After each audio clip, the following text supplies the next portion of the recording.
So I've been around in a while, retrograde and all, but I have a story to tell you about a spider. Weird enough as it is,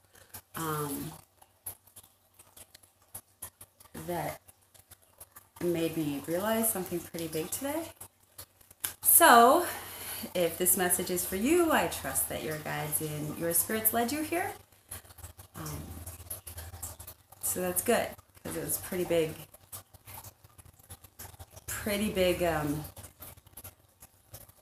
awakening for me to see. So, I'm afraid of spiders. I was afraid of spiders. But I've also been practicing Buddhism, so I don't kill spiders. I just live with them. And I had this spider. Well, it started out with little spiders, and I've let them live in my house and just exist. Then there was this really big, huge spider that decided to take up shop between my bathroom and my living room. And at first I named him Hal, and I was like, oh yeah, kids, just leave Hal alone. Like, he's not going to bother you.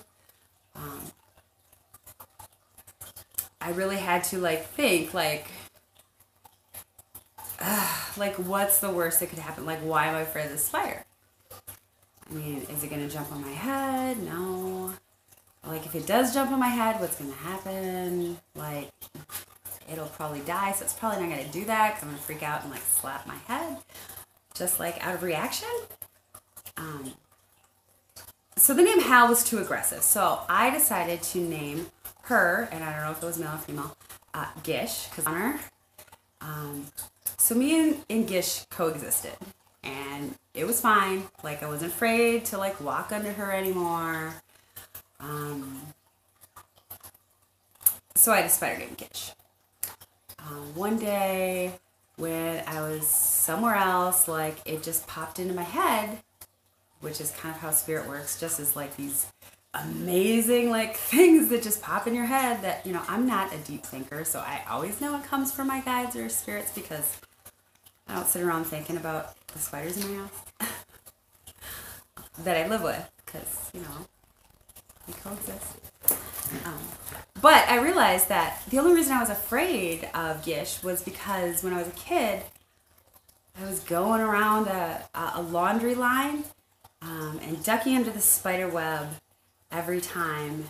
And then one time I forgot to duck, and the spider got my hair, and it went all through my hair, and I was screaming, and I ran to my mom, and she couldn't see it at first, and then I was just so. And I was like, oh. That's probably where a lot of our fears come from, stuff that happened in childhood. So I just made a note of that, why I'm afraid of Gish, why I'm afraid of the spider. Well, as an empath, there's an ascension going on. And if you don't know what that is, just Google it, because that's not my job to talk about the ascension. So there's a lot of people changing their views, and I agreed to take on, essentially everything in my life changed. I'm a lot more compassionate and able to see things from other aspects, and I also realized that a lot of the feelings that I was feeling are actually from people around me that I'm actually, and everybody does that, but an empath is able to the outside, usually if you are close to a person, the outside, you can't even see that. You can just see straight to the beautiful stuff inside, which is super, super exciting. But society is not so excited about that. So lately, so retrograde, you get tested a lot. So if you decide something, or if you realize something about the world that is really not in line with what society teaches you, your guides and spirits will test you and test you and test you to make sure that that's really your view, or if you need to go through some more lessons about this. And so I was really tested today, just got a lot of messages from like people that I trust, like other and like literally like psychic people I know, that just like straight up see spirits and stuff. It just saying like, oh well, yeah, the thing about an empath is, you know, you see straight to the heart, but you don't see any of the stuff on the outside, and you know that's really, you know, not great for you. And you know, I was really like, oh yeah, you know, you gotta, and I was literally like told like, oh, you gotta like cut ties with these people, and it's just not, you know, good for you, and you're probably not gonna be able to like accomplish what you need to accomplish about like, you know, healing people if you're around people like this, because it's just like, you know, low vibrations just gonna energy. And so if somebody tells me rules, like I'm just gonna question them, especially if it has to do with like what society thinks. I don't strive to be well adjusted to a society that I don't see as functioning as correctly. And I'm not saying anything bad about society. Like, I'm getting to the point. I'm not a very good storyteller, so you know, I'm doing the best I can here. There's people I know that like I can see like how amazing they are in their hearts, but you know, from Gish, I realized that like a lot of their actions, and you know, a lot of people just like know this, but I don't know if they know it in their heart and actually act on it. Like, a lot of their actions, not really actions, like reactions to life, stem from things that happened in their families, in their childhood, from like so long ago. And that's not that you can heal for them. Like, they have feelings like by themselves, but you definitely can be supportive through that whole process, like the entire thing. You do not have to go back to be like, no, this is too hard of a job, blah, blah, blah. Because I think the greatest job that somebody could have is to be like the person that holds the love for somebody that's never had that. And that's not even the end of my story. So I was like, you know, God, spirits, you told me that like the whole point in everything, and you know, I practice Buddhism, but I'm not really Buddhist. Like, at this point, like, I'm a Christian and a Jew and like Islamic, and like I'm all religions and no religions, because you know, I think if you look into all of them, there's a lot of great teachers. So I don't think I need to define myself like that. But I also know that humans make mistakes, and they kind of twist or kind of read the words but don't live the words. So my point is, like, if we're supposed to be living these words that, you know, as Christians and Buddhists and everybody says, then that does mean seeing people's hearts and seeing that the way that they act is because they're hurt, and like putting yourself in that position and feeling that. And that means not saying, oh, this is too hard, or oh, this is whatever, or oh, because nobody expects perfection. Like, nobody expects perfection. Nobody's perfect. No one is perfect. So, you know, just like a tiny bit of progress, like to see that you could touch and like make them at least curious about this. And like I said, like, I don't expect anybody to believe me. That is not my job. Like, I don't think you should believe things that are like written in books by other people. Like, the whole point of life is to see and look and be curious and find what's true for yourself. And to me, that is to always react in love. Anyway, long story short, I was like, blah, blah, blah, guys. I'm not going to listen to you. Like, they're like, oh, you're so distracted now. Like, you're really not getting anything done, and you're supposed to be on this path, and blah, blah, blah. I'm like, I can do it all. And I'm not being, like, arrogant. I'm just saying, like, if there's somebody that needs me, and I'm assuming if you're here, you need me to say these words to you, Like, there are people out there that are not going to give up on you, and we don't expect perfection. Like, we're here for you, and we can see beyond everything or anything you do or do not on the outside into the pain and the things that, like, you feel you need, like the mask you carry over your heart and why you act the way you do. And we're gonna we're not gonna react to your words of pain towards us, because we see right through that. Like, without even seeing you as a person. Like, I see all you people. Anyway, so we got this little generation going on of just, like, the most beautiful, like, hearts that are just babies and need to be, like, held by somebody. So I think that's a lot of the people's job that are, like, empaths. It's, like, to see through, you know, the mistakes people make. And if you are an empath and you're put in this life to, like, be around somebody like this, it's difficult, but, like, worth it, because you don't react to what they say, and it's not like not living in reality, it's an actual thing.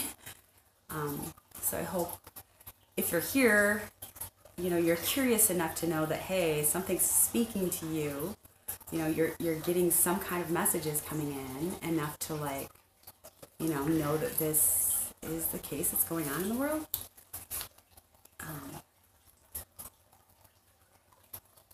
Because Spirit's, like, always talking to you. Oh, and if you're having nightmares, really start writing down your dreams, because that usually means that your spirits and guides are trying to come to you through your dreams, but they can't get your attention, so they got to make your dreams prominent. That's something that I guess got picked up. Things are turning a little bit more than empathic at this point, but anyways, so my message is, so I was all caring about this person, and, you know, I was led to know that these people that I've touched, like, are, like, opening up and, like, understanding and, like, getting the messages that they're getting personally, and I'm like, yay! I was super happy and, like, crying and everything. And then through my happiness, I was so I was told before that, like, healing one heart, like, heals generations of hearts. I never really understood that, how it's, like, generational karma, where you're fixing things for this generation into the future. Like, I knew as a practitioner of Buddhism that you can touch today and heal the past and, you know, change the future. I didn't really understand what that meant until today, when, okay, so if you have a hurt heart, you're really concerned about, like, you know, you want to touch that heart. So your outward appearance and how people see you is really, really, really important. Which I could see with certain people because I was close to them. But what I was able to do today is, like, look a generation back into one of the people that are getting touched, and to do the same. Like, if you see a person that is guarding their heart because of, like, abandonment or just, like, abuse or, like, all these things, like, look a generation back. You might not get along with this person. The generation backwards, because you're taught to respect your elders, and that, you know, your elders know so much more about life, so that, you know, you just take them as, even if you are an empath, but everybody's human. So today I was kind of exposed a generation back which I'd never thought of before. Like, I thought that they're just like so picky about how things look and like how things look to people, and they gotta be like this perfect balance. And I was able to feel that heart and realize that they too had been like abandoned and had lost. So much so that, and I don't like, I'm trying to keep up boundaries, because if you're here, this is your message too. But this person like thought that somebody loved them, and I don't blame them for that, because like I was in the same situation. But anyway, and that heart was just like, it's like I started like crying and feeling so bad, because like I'd always just thought like, these people just care about how everything looks and they need to loosen up. And it's like, no, that is how they've learned to survive, because they don't know any different, because they have hurt hearts too.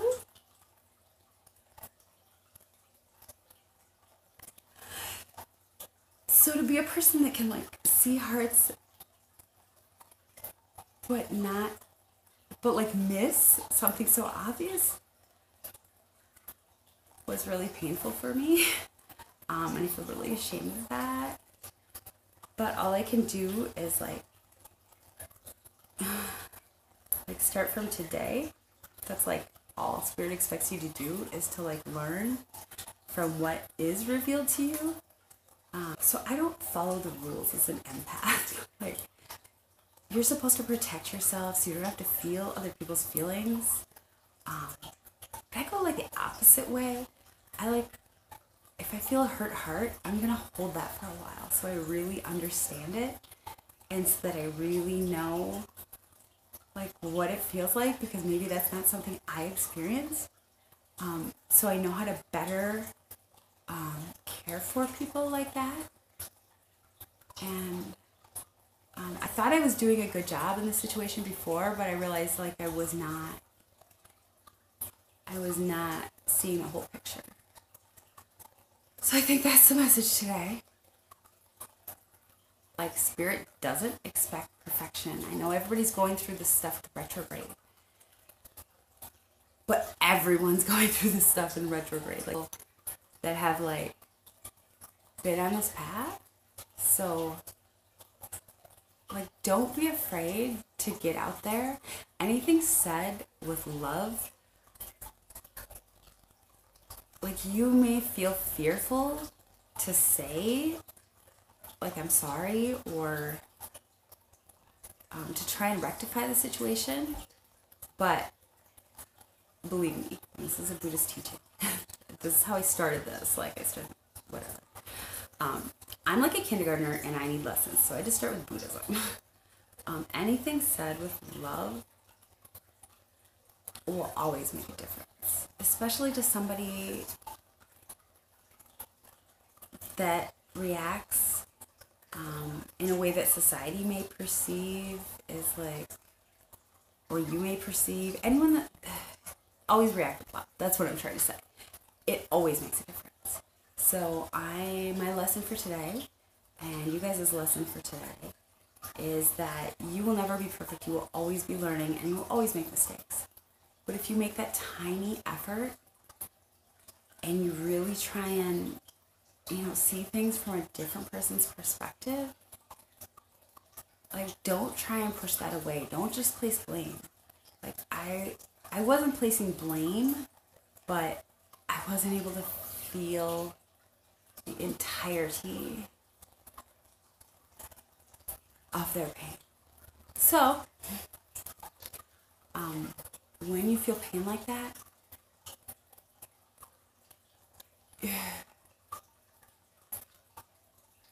I don't know how, like, you're able to function in anything but, like, the 3D world. And I'm not saying these people aren't good people. They are so just, like, innocent and, like, little babies that you want to hold. So I'm saying to you, if you feel that, I'm saying to you that we're all little babies. So please don't go out during this retrograde and go around blaming people. And if somebody's triggering you, like, there's probably a reason for that. And first you need to look within yourself and rectify your part in the situation. And then look back and try and see their heart, because there's hurt there too. So I have a yellow candle lit because that is a chakra that deals a lot with like how we feel about ourselves. It kind of joins with the heart chakra.